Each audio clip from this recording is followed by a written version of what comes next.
Hey baby, I hear the blues are calling, tossed salads and scrambled eggs.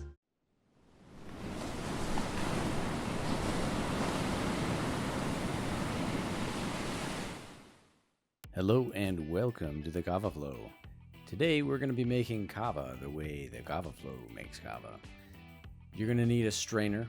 You're also going to need a bowl. And of course your kava powder. In this case we're using a rounded half cup worth. And we also have a mason jar. And the mason jar is really just used as a little container for it after it's been made. I do pour some of it in here just to catch some of the powder that is bound to fall. And I generally will shake out much of the powder into the jar or the bowl. Sometimes I don't even use a jar and I just use the bowl. Either way, I like to shake out all the powder because all of that powder is what you're going to want to drink. It is really, kava is really just a suspension of kava powder in water. And so this is what you really want in your drink. And really this is what most micronized kava is that resulting powder. So we're going to take about 2 cups worth of warm water after we've already separated the powder from the bag. And we're going to be massaging that water with the kava for the next few minutes. You'll notice that the kava is going to grow a little bit. Some of that water is going to seep into the kava, so you're going to lose some water. That warm water is also going to help to release a lot of the oils and the resins that are in the kava plant. So you might be seeing some sort of a sheen on the surface. I'll show you that a little bit later. Now I'm massaging with my fingers like that, breaking up any chunks that might be in there.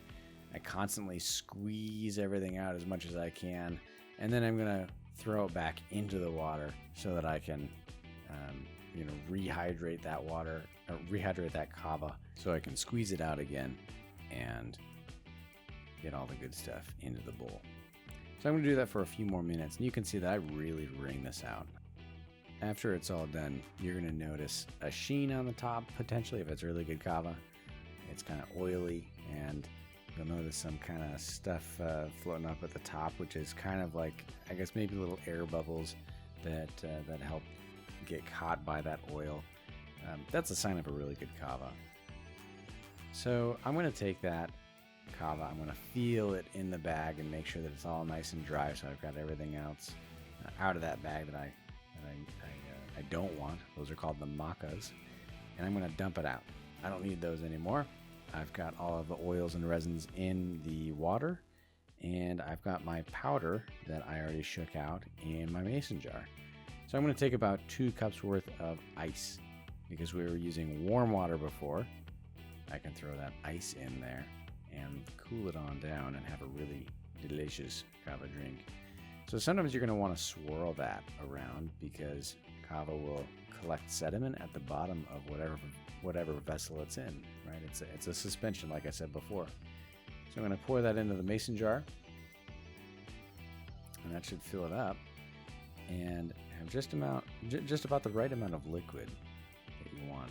Now you can shake that up and get all the powder that was at the bottom all dissolved into the water. Well, not really dissolved, but thrown around in there. And if you like, maybe have it a little weaker, you can throw some extra water in there. No problem. It's up to you. So while I'm doing my dance thing, I want to clean up a little bit more.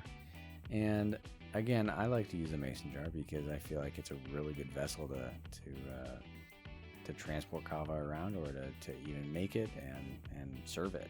So if I've still got ice in there, I can use that mason jar lid to make sure that the ice doesn't come out.